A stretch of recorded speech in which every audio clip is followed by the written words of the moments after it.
The library was my space, and there was just so much. To the Harbor Grace excursion with the boys to have a time.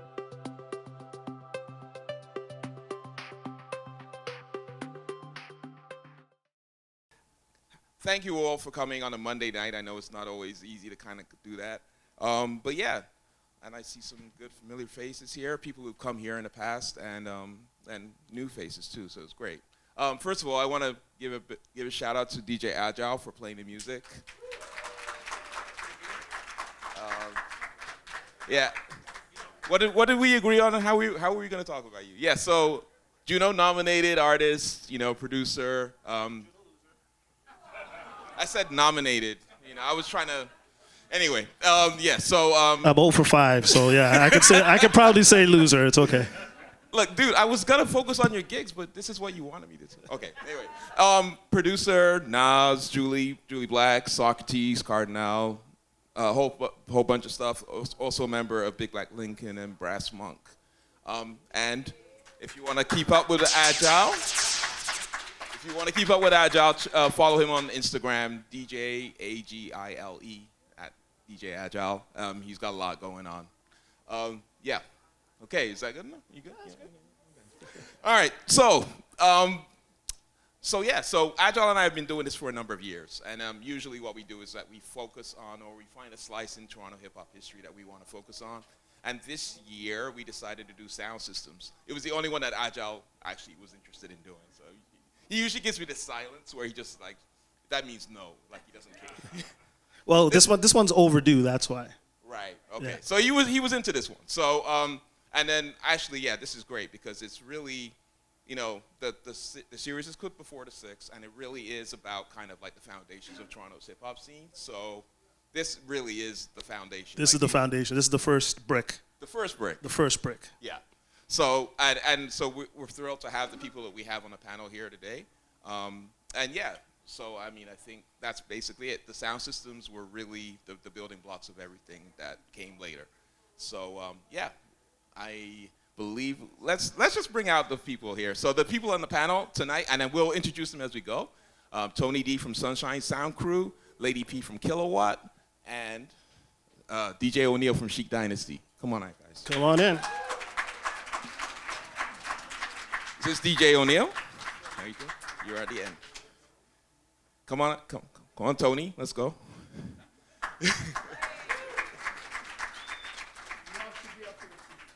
Hey, Toney, you can sit right here. And Lady P from Kilowatt, you can take the middle spot. You can sit right here.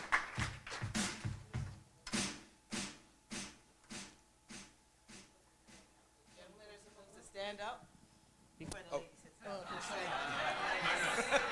We were? That's how we were raised.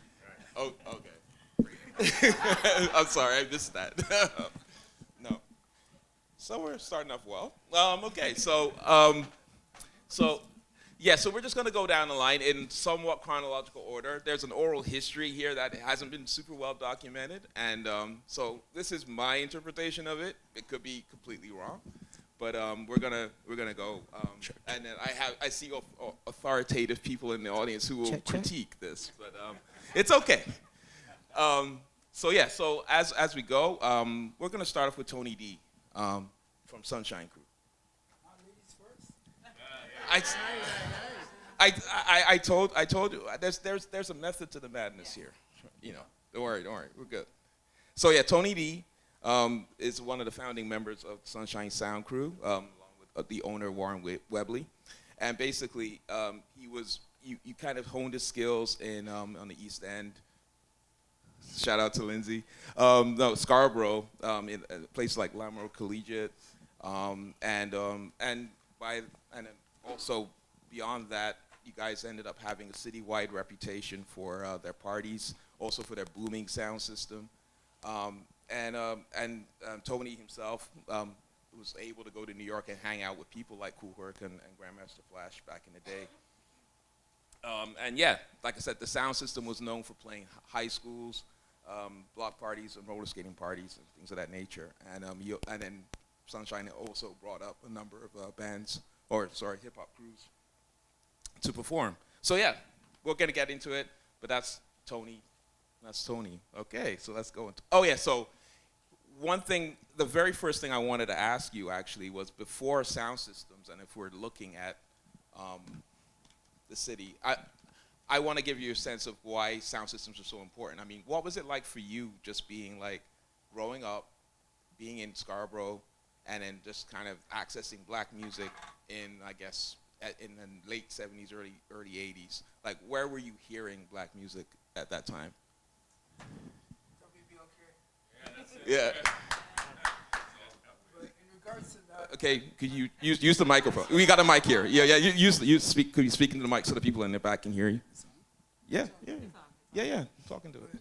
however, first of all, thank you everybody for being here. God bless everyone. And special shout outs to everybody that's not here. But I must say, there's somebody in the audience that put as much into what I was doing as me, and that's my buddy over there, John Facey.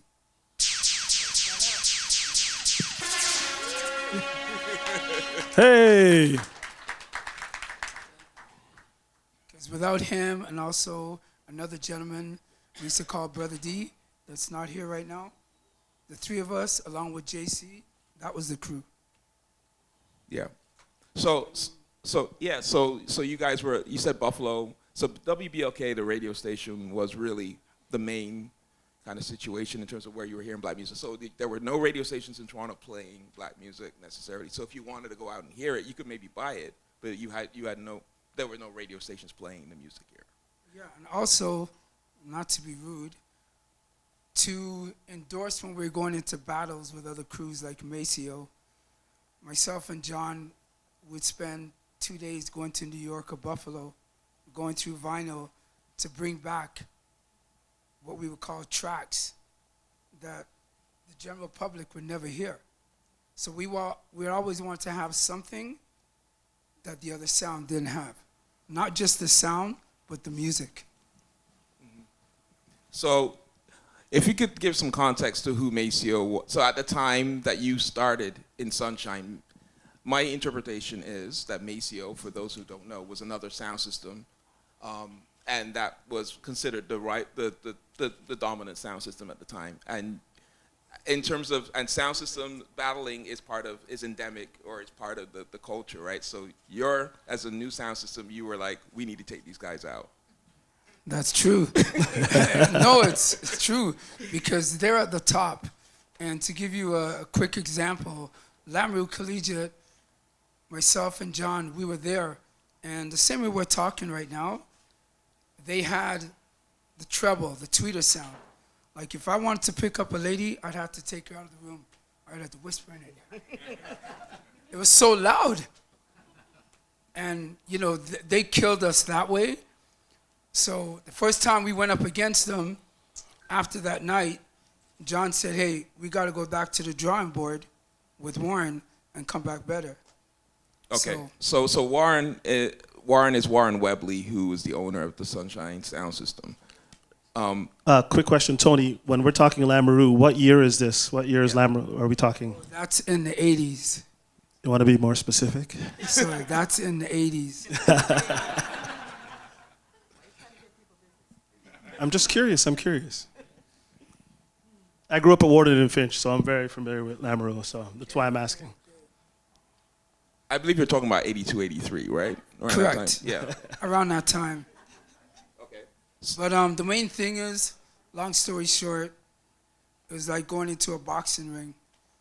In order for you to be at the top, you have to knock whoever was at the top out. Okay. And that's what we did, right, John? Basically,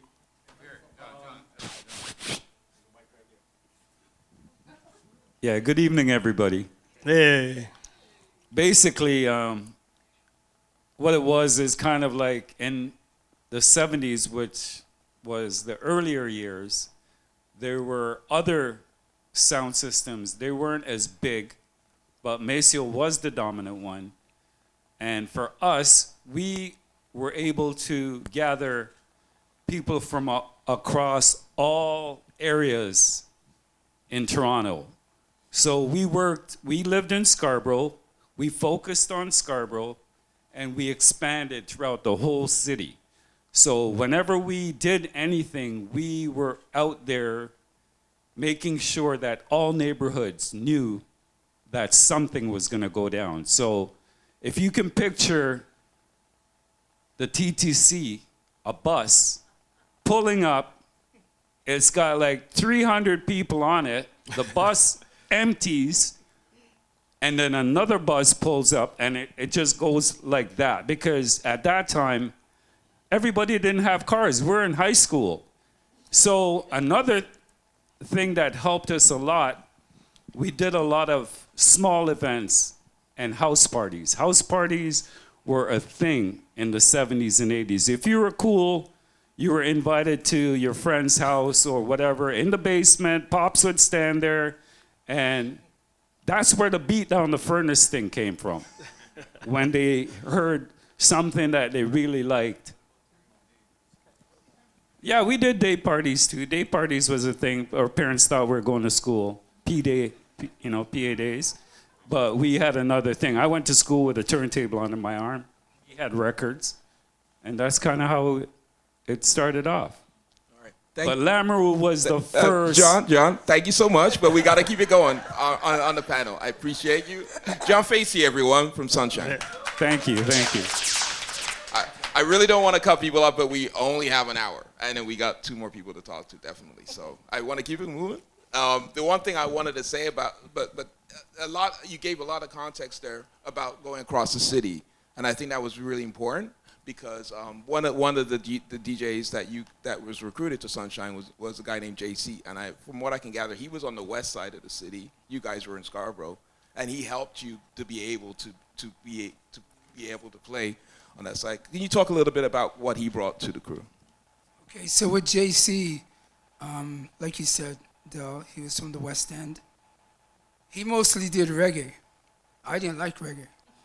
I liked hip hop and R&B and slow jams. So with that said, Warren came to myself and John and said, listen, what do you guys think about adding JC to the crew? And I said, fine. We agreed on it. So we ended up playing, say for instance, we did a party in the East End. We'd have another party in the West End. So we basically took over the whole city. But a lot had to do with, and I'm grateful for the promoters, like a gentleman by the name of Papa Skeets. Okay, he helped us. He helped us on our journey. But long story short, myself, John, JC, and Different, with Jay being in the West End, it helped us to secure the whole territory. Yeah, and I think this concept of space and territory is really important because the scarcity of kind of the places where you could hear black music, it makes it more competitive, right? And the places that you were playing were either, like you said, the high schools. There were roller skating rinks there, around that time, I guess, occasionally as well. And then there were also the outdoor blockos, right? One of the things so outdoor parties, and I think John was alluding to the day parties. I assume that these were kind of those parties. So the parties that are talked about a lot are downtown in Toronto. Well, they were all over, but there were ones downtown in the University of Toronto grounds. Can you talk a little bit about that again? And then I think this is also connected to Maceo as well, because I believe Maceo was also playing those ones. Can you talk about playing in University of Toronto and maybe some of the bus loads that John was alluding to? I believe this is what the amount of people that would be at those parties. What do you remember about them? What I remember is that, again, it was all Maceo. But then not to be rude, when we knocked him off, we took over everything that he was doing. And in regards to what my partner John was saying, if he didn't know where the party was, the bass, boom, boom, boom, you'd know where to come to. Yeah. Okay, you'd be on the bus, say University, and let's say Yonge Street, and you could hear the bottom end. Heavy. And that's what I enjoyed, the bottom end. As well as playing the music to make sure that, everybody was having a good time. Because I still hear people telling me that we took them out of a lot of things that they could have been doing to get themselves in trouble by coming to our events. What are the odds that both phones will be going off at the same time? I don't know.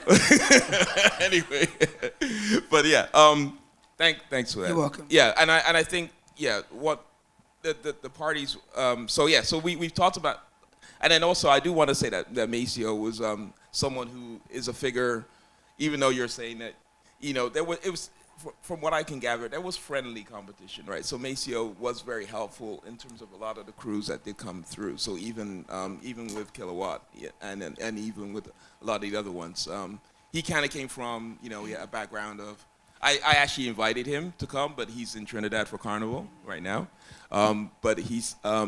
So he was playing a lot of he was playing calypso but then also some funk because his name was Maceo as well. Right, so he was kind of derived from that as well, but I mean he was still in the mix even after this time period that you're talking about. DJ Yuri. Yeah. Yuri and Eddie. But what had happened is when we got to situations where we were battling more than one crew, like say for instance, I've got all my friends here. What they would do, they would plug out their speakers because they didn't want to hear them. They wanted to hear Sunshine, right? Yeah, I mean, we didn't enforce it. Yeah. But I don't mean to interrupt you, but I wanted to talk about the sound of Sunshine because basically that is what people talk about the most is like how loud it was. Can you talk about what Warren was doing with the sound of this system? Do you know, like from a technical perspective, to get nerdy for like 1 minute, to talk about what he was doing? Well, he was tuning it, and basically, I have to say John was just involved in the tuning and the technical part of it. And my thing is, I wanted it to sound a certain way, and they wouldn't stop until I got the sound that I wanted to hear. So I give John a lot of credit. Okay? So making sure the bottom end was tight. Yeah. So the thing is that because of this compelling sound that would bring so many people to get to what Sunshine was doing, it also brought early rappers or people who wanted to get on the mic around it. Mishi Me. Yeah. So could you talk about some of the people Lady P. Yeah. K4. See, I'm teasing her. She'll tell you why after. Okay. Could we talk a little bit about the MCs that were around? Yeah, I mentioned one. K-Force, Butch Lee, Toney Kane, RP Rap. And then we implemented a situation where we brought Run DMC to the concert hall, and that just took over everything. So you could figure, say, over 5,000 people that turned up at, say, 5:30 in the afternoon, and the show didn't start until maybe 9.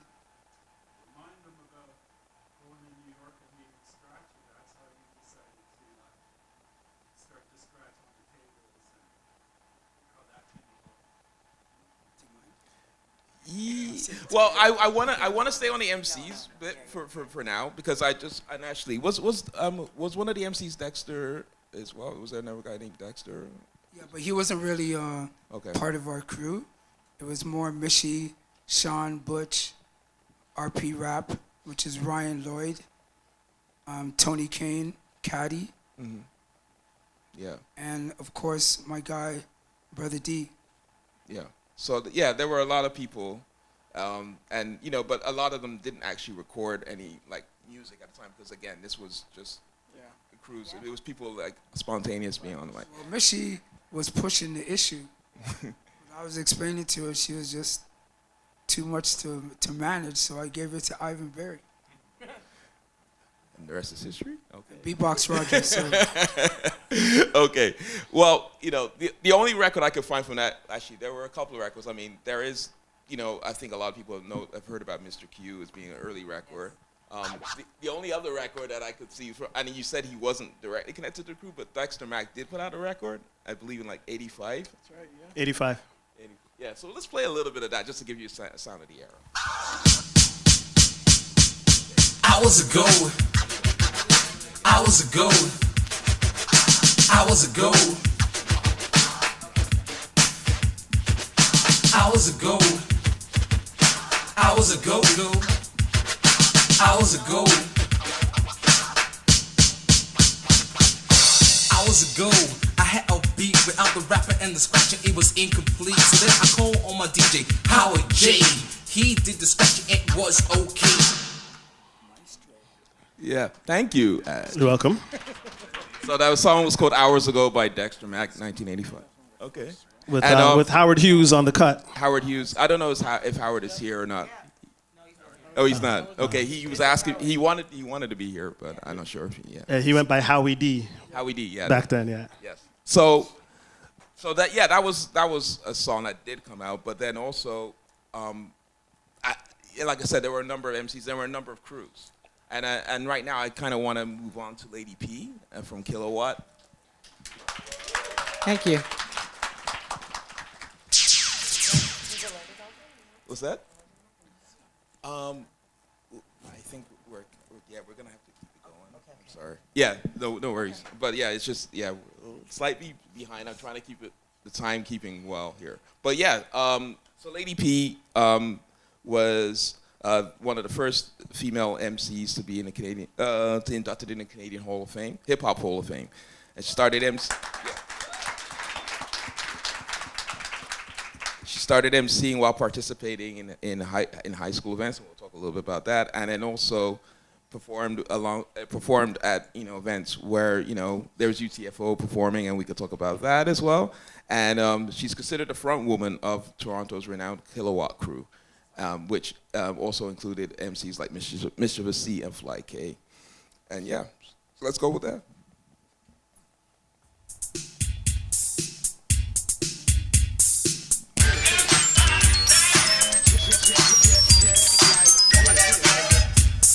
Oh, we're playing this. We're too early for this one. Okay. Okay. All right. We're just gonna have to. Yeah. Thanks, Aj. That was the wrong song, but it's okay. There's history behind that song. Which one did you want? No, don't worry. We're good. That's the one on the paper, Del. Yes, I know. I played the one on the paper. Of this, Aj. It's okay. Anyway, so This is what you get when you're doing something live. Trying to cause a battle. it's no, we're good. We're good. We do this every year. Oh, I got this because it's just two DJs and an MC. Yeah, So let's do this. So, Lady P, Yes. tell us about kind of like you guys were. Kilowatt was based in Mississauga, which obviously Sunshine was on the east end. We're talking the west end of this. Well, not even of Toronto. We're talking west of Toronto now. Yeah. Who are the people? Who were the members behind Kilowatt, and how did you kind of connect with them? So we basically covered the West End. I'm talking like Oakville, Burlington, Mississauga, Hamilton, like all of that. And we were just youngsters going to T.L. Kennedy, Clarkson Secondary School, just trying to have some fun. But before, because I don't want to get emotional, because I saw him walk in. Before I go any further, I'd like to shout out, so if you know anything about Kilowatts, Fuller G was the MC. He was the main MC. He's passed. And it's my pleasure that his son is here, Xavier. So if you can just stand up, X. Representing.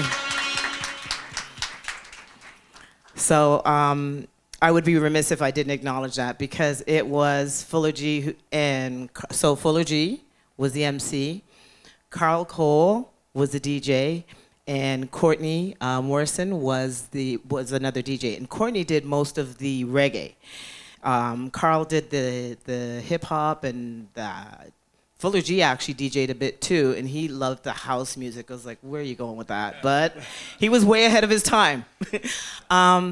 So we literally were just doing high school dances. So myself and Marcia Murdoch was the female DJ. A lot of people don't know that, but we had one of the first female DJs, and we would do events and stuff like that. We would hear about the Sunshine Crew. We'd hear about Maceo. We'd hear about Chic and all the other DJ crews, and we were like, well, how can we do this? Like, how can we be unique? Not realizing that we were unique because we had a female MC. They didn't have a female MC. And so we would, at that time, Mishi came a little bit like later. And mad respect to Michi and Maestro, I gotta say, like congratulations on getting that stamp. So I need everybody to acknowledge that. Michi's my girl, Maestro's Guyanese, so like that's, Hey. you know, Hey, that's, hey, hey, hey. Maestro's Hey, GT, hey, hey. like, but how I got started in it was literally, like I said, I went to Clarkson Secondary School. Marcia and I went to Clarkson Secondary School, and that was like the borderline of Oakville. So if you know where Clarkson is, anyways, there was no kind of music. But I was telling the gentleman earlier, I had came from Warden and Finch, Bridletown Circle. And I moved up to Mississauga, and I was like, what the hell? I don't see any of us. Like, what's going on? And that's when Lamoureux was just popping. I was so mad at my dad.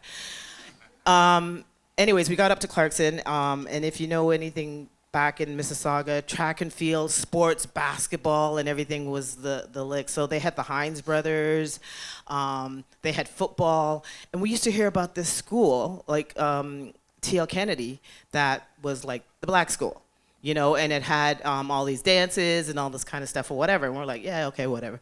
So we went over, we got invited to, because you had to be invited back then, you had to be invited to the dances. So we got invited to the dance, went to the dance. There's some of the pictures of us up there. Please make sure that you check out the pictures. We got invited to the dance, went over to the dance and saw these guys DJing. We're like, this is crazy. This is wild. And we were doing our little dances and stuff like that. And then one of the guys I recognized, I'm like, I don't know where I know him from, but like I know him. That was Carl Cole, who I grew up with. Didn't realize it. His father used to own a big a club called La Sunset or Room at the Top, where a lot of West Indians, when they came to Canada, that was the club to go to. And Carl and I grew up together. We've known each other like since 8 years old. So I was like, oh, okay, hey, remember me? And he's, yeah, okay, whatever. And then the guys were DJing and stuff like that, and Carl was like, well, actually Fuller was like, we're gonna be practicing some of our beats and stuff like that over at Carl's house. So if you're interested, come over. So my first rap that I wrote was a basketball rap, because basketball was the lick back then. And so I wrote a basketball rap, and then it was to Sugar Hill Gang. So we were just lying down in Carl's living room. Marcy was kind of like fake scratching, and I was rapping, and then Fuller came over and he's like, well, you're good, you're okay. I'm like, okay, whatever. You're just trying to talk to me, right? And so then they had dances and stuff like that or whatever. So I wrote another rap, and then, I mean, I'm just kind of fast forwarding with respect to time. So I wrote another rap, and they had a dance, and Fuller was like, Lady P. By the way, Lady P is, I was born in London, England. My dad used to call me Lady Penelope. So that's how I got the name Lady P.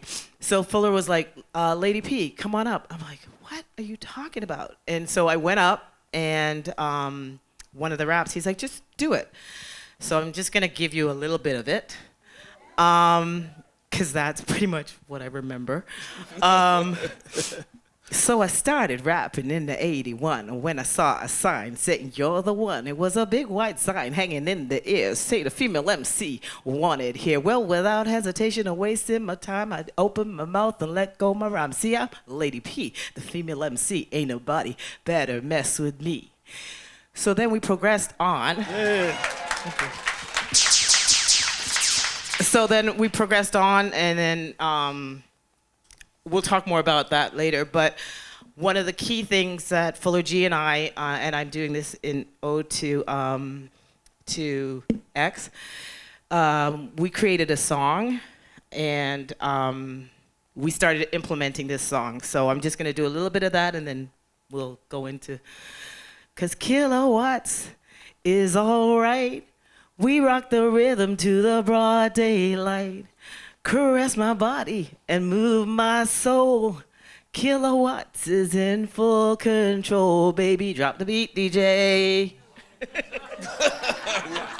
Sorry, I was mesmerized. I'm we sorry. did not rehearse this one. Yeah. So that's just, yeah. Oh, yeah. Okay, cool. Thank you for that. So the Kilowatt had a number of things that distinguished themselves a little bit. Well, like you said, the fact that there were so many. You were one of the MCs, but there were two other MCs also, that satellite women who worked with Kilowatt as well. But then also the style. You guys were always had suits on. Check it out. Yeah, Suits. stuff like that. Long story short, but it's like nepotism here, sitting up here on this stage. I'm like, wow. So Sunshine Crew, my cousin is Butch Lee. And so he was a part of the Sunshine Crew. Maceo Yuri, DJ Yuri, who used to do all the soca, my mother gave him his first job. It was crazy. So he'd see me be like, don't tell mom that I'm here and I'm gonna be here. But up there, you'll see some pictures of us by like the Serwin Vegas. So our competition and the speakers and stuff like that, our competition was trying to knock Sunshine off. Right. But then you know what? We paid homage and we gave enough respect because we were like, we're not gonna knock you off, but we are from the West. We're from Mississauga, Oakville, Burlington. We're bringing a sound. And with regards to WBLK, listening to WBLK, we didn't have to put anything up and the rabbit ears or nothing, because we were just right there. So we would get all the stuff. But one of the things why I mentioned Butch Lee and my two cousins, his sisters, Fly K and Mischievous C, were they used to rap. They used to satellite rap with us because we're like, no, you're not going with Sunshine. You're coming with us, with Kilowatt. So we'd go and pick them up and bring them up and everything like that. But why I reference them, Butch Lee, is his father was a top tailor in Canada. And the way that we were brought up, we were not allowed to go out to no fete or no party or nothing like that, dressed all kind of how you see things are now. You had to have tailored suits. Back then, the guys had the pants tailor-made. They had the jackets tailor-made. They had those big, remember the balloon pants? That when they would, because we had break dancers, like some of my family members were break dancers, so when they were popping and dancing and they spin around, the pants would open. It was a thing. But we were raised to, especially with Carl's dad being one of the first owners of a black establishment, it was to make sure that you dress immaculately. So there's a picture of me, two pictures of me. One, it's with me and the female DJ Marcia, and I'm in a pink, and she made those dresses for us. That was us performing in Buffalo at Juneteenth. We got in a van, and we just showed up with our crates. That's what we used to do with Sunshine. That's what we used to do with Chic. We're like, okay, where's the party? What's happening? We'd show up with our records, with our crates, and then just start. It was a competition of when you guys would do like a break, we would plug in our stuff, right? Mm. And boom, boom, boom, boom, boom, boom, boom, and then that was it. Can you give us an example of like what was a trademark Kilowatt song that you might okay, I put you on the spot. You did. There's, you know what? We got some. Hold on. Yeah. So there were several, because when we were doing that, when we got inducted in 2007, DJ Stylist, we were debating, because Sunshine was there too. It was just Kilowatts, but Sunshine was there, and the song. That's why you saw Toney kind of like was Take Control.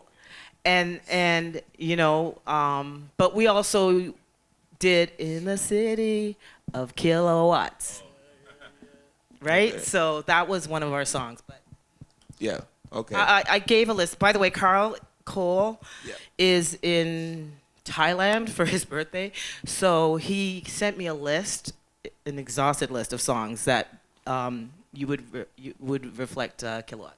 Yeah, we could play the Orange Crush a little bit. Yeah. So yeah. See, well done, Delia. But baby, I'm sorry.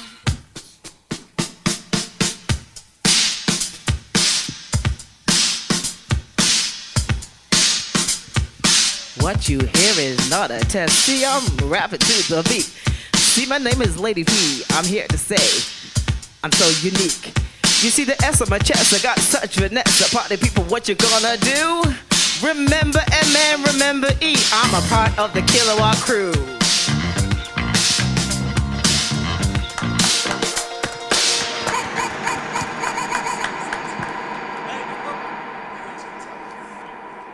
So that one just came out. Yeah, okay, cool, dope. All right, so we're gonna keep it moving. I think we're gonna go to. Oh yeah, we're on time now. We're on time. The non-talker.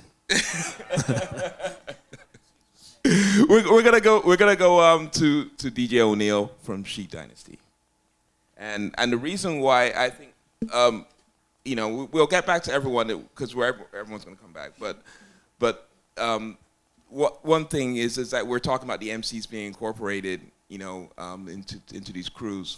The one thing that Chic, it kind of comes a little slightly later on in the era, and I think one thing that's interesting about you, actually I should do your bio, but we didn't.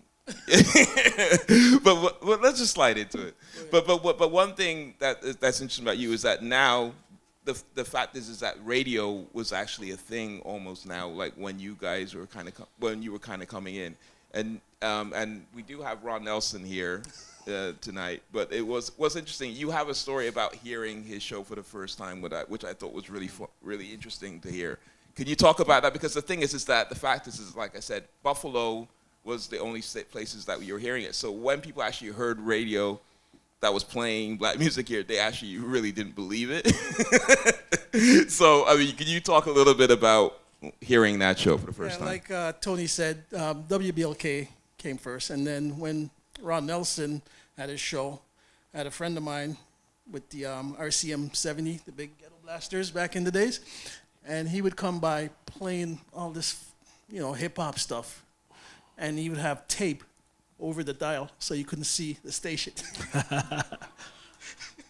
But that didn't last too long. So that's how we found out about Ron Nelson's station. He used to, same with Tony Duncan, he used to cover up his records, rip the label right off of it so you couldn't tell what song he was playing. So you'd be standing there looking at some white record just spinning around, and you will never know the name because you can't Shazam it or nothing like that, right? And you ask Tony, he'd be like, nope. Yeah, I mean, I think it's interesting that you, like I said, the fact is that if this was on the radio and then people were trying to hide the radio station. Yeah. It didn't last long though. You just gotta, not like today, everybody have a radio. Yeah, that too. You have to go find a radio and turn the dial until you hear Ron on it and you say, okay, we got it now. So obviously you go from like being hidden from hearing Ron Nelson's show to actually becoming someone who works, directly with him. For a while. So basically what happens is Chic becomes a crew that ends up working with Ron after being invited to perform at Monster Jam a little bit, right? So can you talk a little bit about partaking in Monster Jam? Because obviously this was one of the premier parties that starts to happen now. Now that the sound system, now that Ron's show becomes a thing, what happens is now that, now there's a central location, which was just literally a block away from here, the concert hall. Yep. Where a lot of shows start to happen, and Monster Jams are kind of the location. Okay, Chic Dynasty, we were out for a little bit, but we weren't really well known, especially to Ron, because I remember we asked Ron if we can set up one of his concerts. And basically, he didn't really know he probably heard, but he never heard the system. And I think Ken said he'll do it for free, or half price, just to show what we have. And I believe that night, I don't know if you were there, when Kilowatt, TKO, and somebody else all lined up a system like the whole side of the concert hall. And we had 2 stacks on both sides. And you remember what happened? Did we plug it out? I don't want to be rude, but after we played, that was it. We played for the rest of the night. And from there, I think that's when Chic got their name from that night. And anytime we play with another crew after that night, they always ask us, are you bringing your system? And we'll say yes, and they'll say, we're not bringing ours. So they always play on our set. So what was in the system? Like that night with the 2 stacks, what was it 8 Sherwin Vegas, 2 Sherwin Vegas? No, it was very simple. It was just, I think we had probably 2 earthquakes at the bottom, and foreshore in Vegas. For on regular top. people, what's an earthquake? It's basically a big, gigantic box. I think they used to use them in movie theaters, like where it originally started. Oh, okay. Right? They're really Sick. about, I don't know, 6 feet. Right? So we had those. Then we had the picture was just there. Then we had the 4 on top, then the top end, 2 stacks. And what amps powered the system? Oh boy! See, I'm sorry, I'm getting nerdy. I understand. I need to know. This is why Ken should be here, right? I'm not sure if it's Crown or PV or whatever. John, Babyface, Carver. Carver. I remember that name, Carver's. Yeah. Yep. Can we get Babyface a mic? The earthquake speakers are really interesting though because they were basically called that because of the 70s disaster movies that they used to be installed in cinemas, right? Right. And then We're getting really nerdy, folks. So anyway, yeah, we're not gonna get too much further into it, but yeah, just one comment on the speakers, Hello? and then we're gonna get back into it. All right, so do I have to stand? Yes, please. Yes, please. Whatever works. Okay, good evening, everybody. It's DJ Babyface from Sunshine. So, Chic Dynasty had seniors, and Sunshine Crew had what we call 8-footers. They were the only crew that had the 8-footers. So Chic had the seniors at the bottom, and either B36 or J's on top of that, and then G412, D32s, tweeter packs. And then Carver amps powering Sunshine would have the 8-footers at the bottom, and then J's on top. Sunshine used to play 8 aside, right, Tony? Yes. 8 Yes. subs per side, 16, and then the 2 8-footers. So that was considered the wall. Okay. So that's basically what it was. Very cool. Thank you. Yeah. So we got nerdy, but we a got lot of math. but the thing is this is important, right? Because the sound. It's very important. The sound is important. Yeah, because this is why this is how you express your dominant. This is how you become a dominant sound, and then also now, it means now that you end up being in the right place at the right time. Now this is the period where hip hop becomes, hugely pop. Obviously it was already popular, but now this is a time I think between '85 and '88 where a lot of like hip hop legends are going to be coming through Toronto. Right. So could you talk about some of the so now that you established that your sound, and then can you talk about some of the concerts that you guys were kind of right there Yeah. for? After that, Ron used us for most of his concerts. So we did Big Daddy Kane, Salt and Pepper. What was on the list? Big Daddy Kane, Salt and Pepper. VDP, Bismarck. Eric Rakim. So basically, the Hall of Fame of hip hop, you guys were just and you we can see did some of the- almost some of every the- hip hop concert that Amazing. that came to town. We did And most some of the those after pictures we that. were seeing are Yeah, with most you of the with like pictures, Flavor Flav and Flavor Flav, Ice- Maestro, Yeah. Ice-T. Yeah. Can we talk a little bit about you and Maestro though? Because I think also we want to bring this to a local thing as well. Earlier, Tony talked a little bit about working with Michi with Sunshine, but you also worked with Maestro early on as well. Because like I said, the sound systems not only ended up playing all this music, but then they started to become incubators for the local artists as well at the end of the day. It was very brief with Maestro. It was, I know Marlon. I knew Marlon before I know Maestro. MC Melody. Guyanese. I think his name was MC Melody. And I met him through Maestro. And at the time, the group Vision was formed already, but they were looking for a DJ.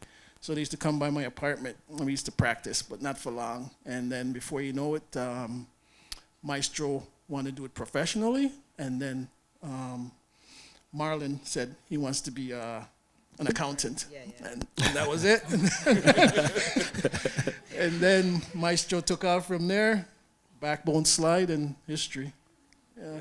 And I still see him now and then, and pay homage. We always, greet each other, I still speak to Marlon. We play poker together and stuff. But I think it's important to know that, like I said, these were the things, because a lot of times when it comes to hip hop, when people heard Backbone Slide, that might have been the first time they heard a local artist on that level. But obviously, there's a long road before that, and a lot of what we're talking about here, what came before that. Even at the Monster Jam, when Ron Nelson had the beatbox competition and the disc competition between DJs, between rappers, when Maestro battled Cash Money's DJ, what's his name, Marvelous? Marvelous, yeah. And destroyed him. I think right there, Maestro just went to another level right there that day. And when you speak to him about that, he says he doesn't like it for some reason. What happened that night? There's someone else here that also battled Maestro a little bit back then. Who's that? That would be you, Lady P. Do you want to tell that story in a couple of minutes? Sure. I'm looking at, and again, please look at the pictures. Thank you so much for making sure they're up there. But I'm seeing, if there's any of you guys from back in the day, there's like clubs that we used to party at, like Bedrock. Remember Bedrock? So Maestro and I came together. Ron Nelson had a UTFO contest battle against. He was bringing UTFO up, and it was battling against a rebuttal to Roxanne Shantae's UTFO's Roxanne, and that's where my Howard. Yay! Sorry, Howard from Chic is here. Yeah, come on in. Yes, come on in. Sorry. So what we had to do was, and this is so funny. I was trying to find it. I was asking Ron for it. We had to send in a cassette tape of a rap to CKLN, and if you won, you would get to perform and open up with, and correct me, Ron, but you would open up for UTFO. So we were just playing around at Courtney's place, and we were just playing around with beats. My cousin Carol and Fly K, Kim, they wrote the raps for me because they were like, yeah, we're not going to go out there and do it, have fun, whatever. So they wrote the rap. So we did the rap and everything like that. We did a couple of takes, and the guys dropped the beat, and then sent it into Ron, and then we got a call from Ron Nelson saying, you made it. You can come on down and you can be a part of the contest. So I was like, okay, cool. And I'm like, I'm the only female. I got this. Like, come on. Who's going to even try to, like, battle? So we get there. It was, I always mix it up. It's RPM back then, right? I think it's called the government now, or was called the government, but it was RPM. So we went there, and we had to go up to, like, this little room, like a green room, to go and meet the other people that were there. So there was just two of us. So I go up into the room, and this is how old it was, and back, and Ron Nelson, shout out to Game Changer, Jermaine Stewart was the one that opened up for us. But when I went up there, I saw this guy, kind of nerdy guy, there, and Marlon, and I was just like, to my guys, I was like, we got this. Like, this is, who is he? Like, so we went up there, and then everybody came out. There was 3 of us, and then I went and did my rap, and my cousin, like, I literally just blanked out. I just started rapping, and there was like thousands of people, and I was like, oh my God, this is crazy. And the guys just started doing a beat, like, behind all of it and everything like that, and I was just like, yeah, like, everyone was going crazy. So I went back up, I saw Maestro, or Wesley. I saw him, and I was just like, go ahead. So he did his. Now, his secret weapon, I say that I won. I came in second, but I say that I won because I was the only woman there. His secret weapon was Mr. Accountant, Marlon, who did the beatbox. And it was crazy. So we battled. So every time I see Wes, I mean, he's like a baby brother to me, but every time I see him, he's like, that was ridiculous. I don't even, like, what were you doing there? Like, you know what I mean? So, but yeah, that was my battle against Maestro, was with Roxanne, with UTFO. It's one more. Huh? See, that ain't fair. Howard should be up here. Howard, that's how, ladies and gentlemen, Howard Hughes, another fellow Brit from Chic Dynasty. There's one thing I want to say. How I got into music was DJing, actually. I went to a Sunshine party, and I saw JC, smooth. I mean, that guy could blend. And then I saw this guy get on, and he was just dropping the songs, like just boom, boom. And I'm like, damn. So I stole JC's style, his style, and then Grandmaster Flash came out with, yes.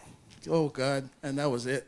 I just practice every single day just to be like these guys. So can I just jump in for a quick second on that? Grandmaster, definitely Sunshine was the lick, but Grandmaster Flash, I remember the guys, Grandmaster Flash and Michael Jackson, they were dressed in all leather. Like the guys used to show up at, there's pictures of Carl on the turntables there in all leather, like even the gloves and everything like that. So it was all about the dress. It was the flash. For us, with Kilowatts, it was about showing up. It was the dress, it was a flash, and also we used to blank out the labels. Our labels, and put a little line there and everything like that. But one of our biggest features was our female DJ. We showed up at a big dance. I don't know, I think it was at the Beat or Bedrock, but we showed up at a dance, and this is what Kilowatts brought to the table, is we showed up at a dance with a DJ. Carl walked out, got on the turntables, and started scratching, just scratching. And then he got down on his knees. The female DJ, Marcia, had on a bikini. She took off her robe, stood on his shoulders, and was just scratching. Everybody went crazy, went sick. So. Okay. Wow. So, all right, we're almost out of time, but we're not gonna. Thank you for the stories, by the way. These are great stories, right? Yeah. Okay. So, the one thing I do want to say is that there's one song that kind of unites all of these sound systems, it seems like. And then Toney, I feel like Sunshine was known for playing this song, but then I had conversations with everyone here, and everyone else seems to claim the song also. So could we talk a little bit about? There's a song called "We Come to Take Control," and it was. Yeah, that's all Sunshine. It's all Sunshine. And it's a funk song from like 1980. Okay, 1980 actually. 81. 81. Okay. And the thing about it is that it's a song that was on an independent label by a group called Gaston. They're from North Carolina, and there's not much more to know about them than that. Like, but for some reason, this song becomes a huge theme and anthem for Toronto specifically. So we're just gonna listen to it for a bit.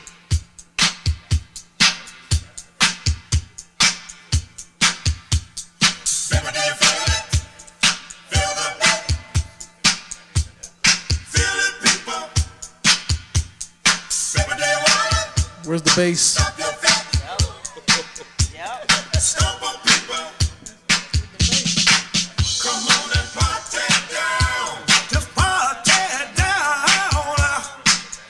Kilowatt. We'll groove you by the pound. We'll groove you by the pound. You gotta run the. We have 2 more minutes, Del, so I'm trying to. Oh yeah, it was on. Yeah, it's on. Yeah, but we're gonna talk about this song right now, though. Can you talk about Toney? Can you talk a little bit about "We Come to Take Control"? Like, how do you kind of come across this song? What's the impact of this song on people that you see in the crowd? Long story short, Warren was the one that picked up the vinyl, and we just played it. Okay. You want to elaborate on that a little? Give credit where credit is due, right? He picked it up, we played it. Okay, but how did you get, like, I mean, obviously this is a song that you did not pick up in Toronto, right? You went to the U.S. to pick this up. He picked it up. Okay. That's it. So you don't ask. Okay. He told me they bought it at Sam's record man. Probably, maybe. Warren was the one that picked it up. The babyface is saying something different. Can we get babyface the mic again? Hold on. Don't say anything. Don't say anything. All this is being documented. So 100 years from now. To be recorded. No, it wasn't. These guys. May I I'm so speak sorry. I gotta on behalf? sneak right They by would go to the States. Yeah, it wasn't Sam, the record man. Was it a 12-inch? Hold on. Here we go. Shh. Mike. It's amazing true. how much debate this song Babyface. causes. Like, I don't understand. Oh, Like, okay. So when, basically they were ordered to play the song. They didn't even like the song at first. This is didn't like amazing. it. It's true. Who sent out the order? Warren. Mr. Whipley. Okay, When did he OG. scratch the label off? He had the foresight, I guess, right? He had and when that song played on the set and it played on other sets, it didn't sound the same. right. So this is to do with like the boom the there was like a boom. Yeah. Also, the main thing is that for Sunshine, when Toney played, we always bought 2 copies of majority of the music. So Toney would do mixes of the songs. People would think they're extended, and that's not how the song was. It's just how Toney played it. So we had that edge right away when we introduced a song to the crowd. We always had, this is way before 12 inches were rolling out, with that extra long intro. Toney was the one who worked on that and created that dynamic of changing up the song. Like there are some songs that were boring, and Toney stretched them out and made them sound good. Okay. So actually, ONeil, do you want to talk a little bit about this? Like, I don't think. About the song? Yeah. Well, the same. I heard it from Sunshine, and we never knew what it was. It took us about, I don't know what, 2 years hours to get it. And when we got it, we got the LP, not even the 12-inch. And I think we paid like $50 a piece back then, just to have that record. And then Howard stole them. $50 in the 80s. Also, just quickly with regard to Take Control, it goes back to what Toney was saying. When you show the objectivity back then was to take control. So if you can play that song, Sunshine song, and mix it up in a different way, you're taking control. So there was a lot of symbolism in that record. Yeah. And I was thinking there was a larger thing to it. And then also the song, like I said, was really obscure. It was hard to get, as we're talking about here. And then you wanted to be able to play that at a party to especially if you were in a competitive arena. The other thing was that it became so popular that there was a local version made, right? So because people could not find it in Toronto, First Offense, who would go on to produce Backbone Slide, actually made a version of this song because it was so much in demand. Yeah. So this is a slight version of it.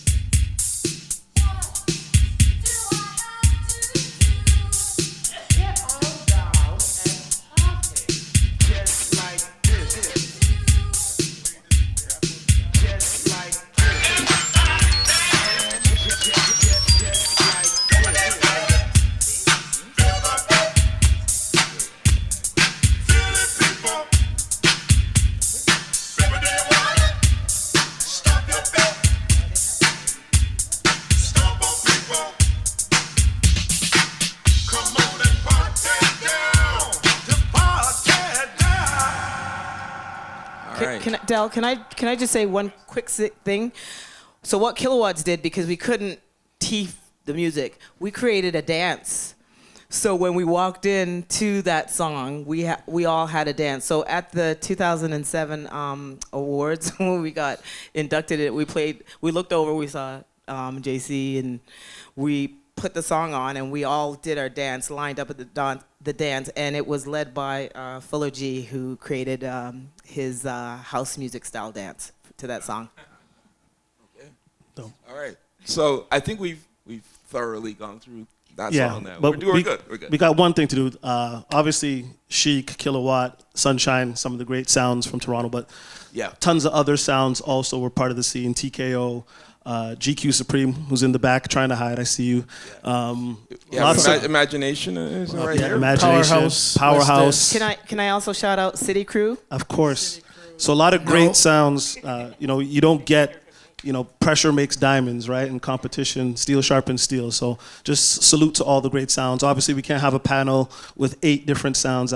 We'd be here we'd watch the sunrise. But just wanted to make sure that we acknowledged all the great Toronto sounds that's responsible for my career, Channel 9's career, Paulie Lopez's career, all of us. We appreciate you. Thank you.